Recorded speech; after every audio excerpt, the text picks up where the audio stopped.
ఓం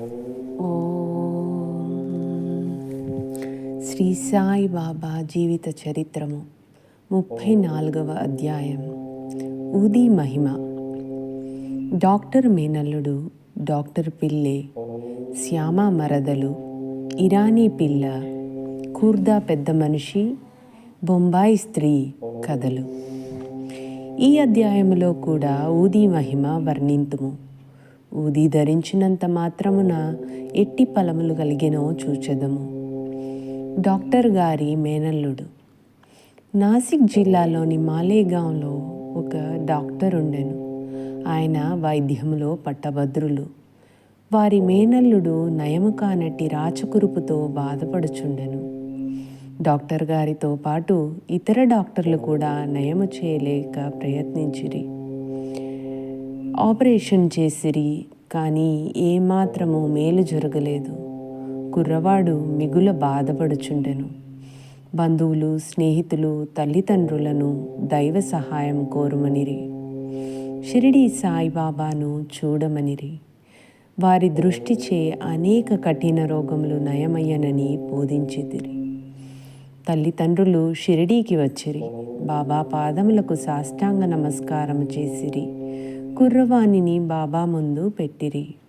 తమ బిడ్డను కాపాడుమని అవి అని గౌరములతో వేడుకొనిరి. దయార్థ హృదయుడకు బాబా వారిని ఓదార్చి ఇట్లనెను: ఎవరైతే ఈ మసీదుకు వచ్చెదరో వారెన్నడూ ఈ జన్మలో ఏ వ్యాధి చేతను బాధపడరు. కనుక హాయిగా నుండు. కురుపుపై ఊదిని పూయుడు. ఒక వారం రోజులలో నయమగును. దేవుని అందు నమ్మకముంచుడు. ఇది మసీదు కాదు, ఇది ద్వారవతి. ఎవరైతే ఇందు కాలు మోపెదరో వారు ఆరోగ్యమును, ఆనందమును సంపాదించెదరు. వారి కష్టములు గట్టెక్కును. వారు కుర్రవాణిని బాబా ముందు కూర్చుండబెట్టిరి. బాబా ఆ కురుపు మీద తమ చేతిని తిప్పెను. ప్రేమాస్పదమైన చూపులను ప్రసరింపజేసెను. రోగి సంతుష్టి చెందెను. ఊది రాయగా కురుపు నెమ్మదించెను. కొద్ది రోజుల పిమ్మట పూర్తిగా మానిపోయెను. తల్లిదండ్రులు కుర్రవాణితో కూడా బాబాకు కృతజ్ఞతలు తెలిపి షిరిడీ విడిచిరి. బాబా ఊదీ ప్రసాదము వలన, వారి దయాదృష్టి వలను రాచకురుపు మానిపోయినందులకు మిగుల సంతసించిరి. ఈ సంగతి విని కుర్రవాణి మామయ్యగు డాక్టర్ ఆశ్చర్యపడి బొంబాయి పోవచ్చు మార్గమున బాబాను చూడగోరెను. కానీ మాలేగాంలోనూ మన్మాడులోనూ ఎవరో బాబాకు వ్యతిరేకముగా చెప్పి అతని మనస్సును విరిచిరి. కావున అతడు షిరిడీ పోవుట మానుకుని తిన్నగా బొంబాయి చేరను. తనకు మిగిలి ఉన్న సెలవులు అలీబాగ్లో గడపవలనని అనుకొనెను. బొంబాయిలో 3 రాత్రులు వరుసగా ఒక కంఠధ్వని, ఇంకనూ నన్ను నమ్మవా అని వినిపించెను. వెంటనే డాక్టరు తన మనస్సును మార్చుకొని షిరిడీకి పోవ నిశ్చయించుకొనెను. అతడు బొంబాయిలో ఒక రోగికి అంటుజ్వరమునకు చికిత్స చేయుచుండెను. రోగికి నయము కాకుండెను. కనుక షిరిడీ ప్రయాణము వాయిదా పడును అనుకొనెను. కానీ తన మనస్సులో బాబాను పరీక్షింపదలిచి, రోగి యొక్క వ్యాధి ఈనాడు కుదిరినచో రేపే షిరిడీకి పోయేదను అని అనుకొనెను. జరిగిన చిత్రమేమన, సరిగ్గా మనోనిశ్చయం చేసినప్పటి నుంచి జ్వరం తగ్గుటకు ప్రారంభించి త్వరలో సామాన్య ఉష్ణతకు దిగెను. డాక్టర్ తన మనోనిశ్చయం ప్రకారం షిరిడీకి వెళ్ళెను. బాబా దర్శనం చేసి వారి పాదములకు సాష్టాంగ నమస్కారం అనర్చెను. బాబా అతనికి గొప్ప అనుభవము కలుగజేయుటచే అతడు బాబా భక్తుడయ్యను. అక్కడ 4 రోజులుండి బాబా ఊదీతోనూ ఆశీర్వచనములతోనూ ఇంటికి వచ్చెను. ఒక పక్షము రోజులలో అతనికి బీజాపూర్కు హెచ్చు జీతంపై బదిలీ చేసిరి. అతని మేనల్లుని రోగము బాబా దర్శనమునకు తోడ్పడెను. అప్పటి నుండి అతనికి బాబా యందు భక్తి కుదిరెను. డాక్టర్ పిల్లె. డాక్టర్ పిల్లె అనునాతడు బాబాకు ప్రియ భక్తుడు. అతని యందు బాబాకు మిగుల ప్రేమ. బాబా అతనిని భావు అని పిలుచువారు. బాబా అతనితో ప్రతి విషయము సంప్రదించువారు. అతన్ని ఎల్లప్పుడూ చెంత ఉంచుకునేవారు. ఒకప్పుడు ఈ డాక్టర్ గినియా పురుగులచే బాధపడెను. అతడు కాకాసాహెబ్ దీక్షిత్తో బాధ చాలా హెచ్చుగానున్నది, నేను భరించలేకున్నాను, దీనికంటే చావు మేలని తోచుచున్నది. గత జన్మంలో చేసిన పాపమును పోగొట్టుటకై నేను ఈ బాధ అనుభవించుచున్నాను. కానీ బాబా వద్దకు పోయి ఈ బాధను ఆపుచేసి దానిని రాబోయే 10 జన్మలకు పంచిపెట్టవలసిందని వేడు అనెను. దీక్షిత్ బాబా వద్దకు వెళ్ళి ఈ సంగతి చెప్పెను. బాబా మనస్సు కరిగెను. బాబా దీక్షితునికి ఇట్లనెను, నిర్భయుడుగా నుండు మనము. అతడేల 10 జన్మల వరకు బాధపడవలను. 10 రోజులలో గత జన్మ పాపమును హరింపజేయగలను.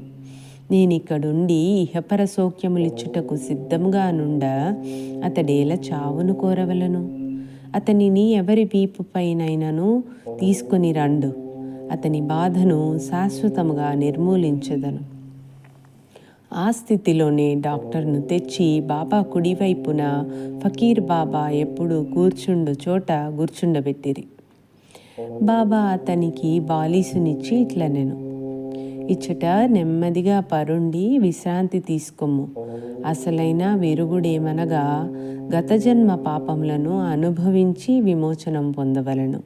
మన కష్టసుఖములకు మన కర్మయే కారణం. వచ్చిన దానికి నోర్చుకొనుము. అల్లాయే ఆర్చి తీర్చువాడు, వానిని ఎల్లప్పుడూ ధ్యానించుము. అతడే నీ క్షేమమును చూచును. వారి పాదములకు నీ శరీరము, మనస్సు, ధనము, వాక్కు సమస్తము అర్పింపుము. అనగా సర్వస్య శరణాగతి వేడుము. అటుపై వారేమి చేసేదరో చూడుము. నానాసాహెబ్ కట్టు కట్టెననియు కానీ గుణమియ్యలేదనియు డాక్టర్ పిళ్ళే చెప్పెను. బాబా ఇట్లనెను, నానా తెలివి తక్కువవాడు, కట్టు విప్పుము, లేనిచో చచ్చెదు. ఇప్పుడే ఒక కాకి వచ్చి పొడుచును, అప్పుడు నీ కురుపు నయమగును.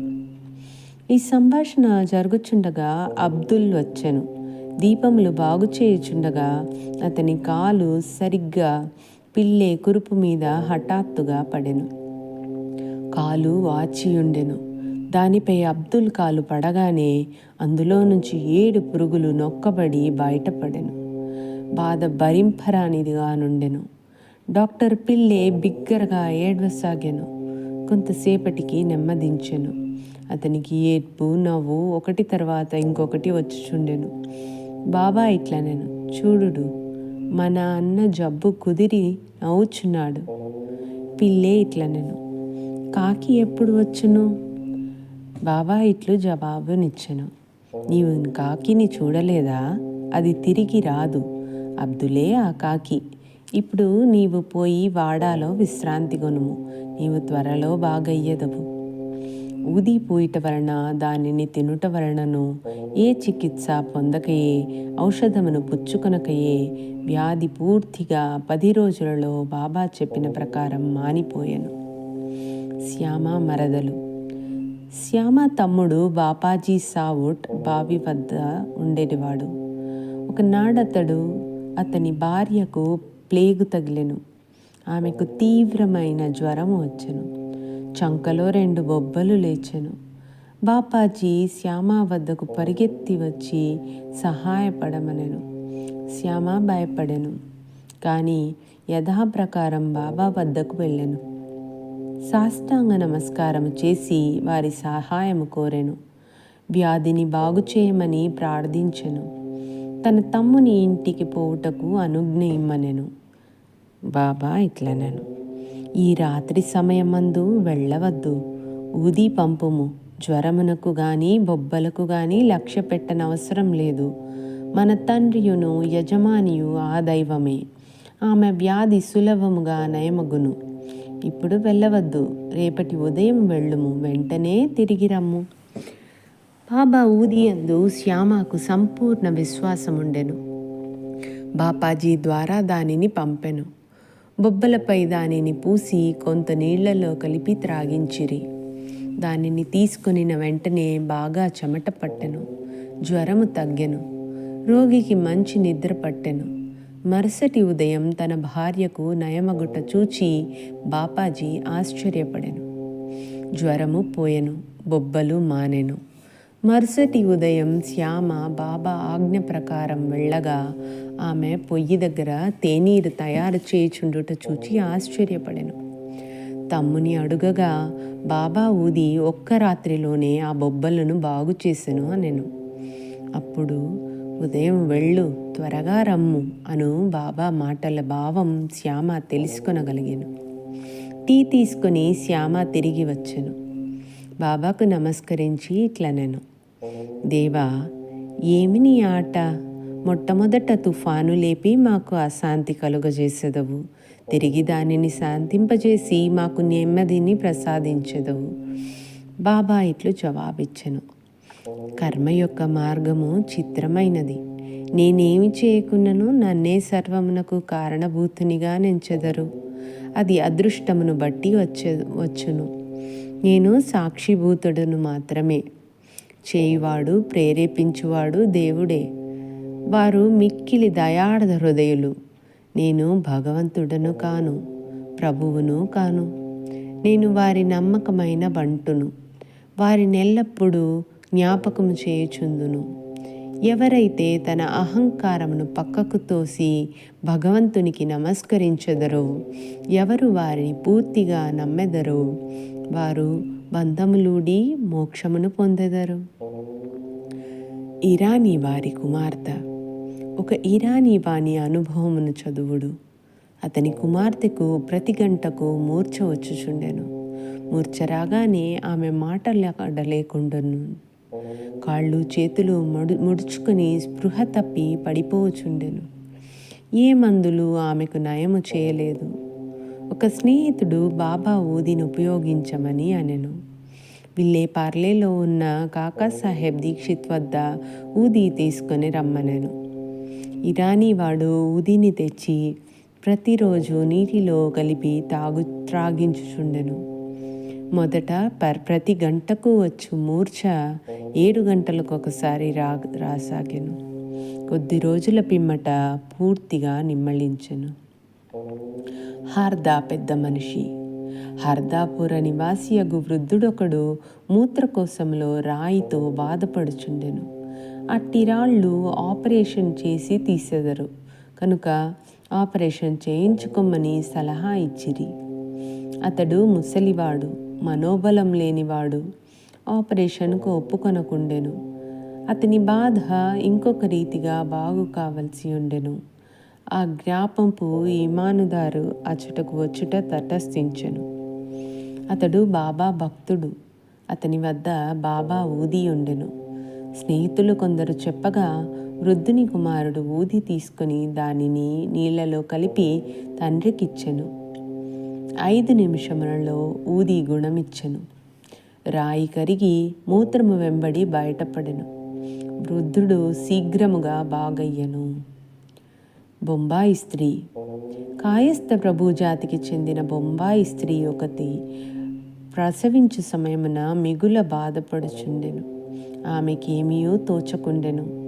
బాబా భక్తుడు కళ్యాణ్వాసుడగు శ్రీరామమారుతి ఆమెను ప్రసవించు నాటికి షిరిడీకి తీసుకొని పొమ్మని సలహా ఇచ్చెను. ఆమె గర్భవతి కాన భార్యాభర్తలు షిరిడీకి వచ్చిరి. కొన్ని మాసములు అక్కడ నుండిరి. బాబాను పూజించిరి. వారి సాంగత్యము వలన సంపూర్ణ ఫలము పొందిరి. కొన్నాళ్లకు ప్రసవ వేళ వచ్చెను. మామూలుగానే యోనిలో అడ్డు కనిపించెను.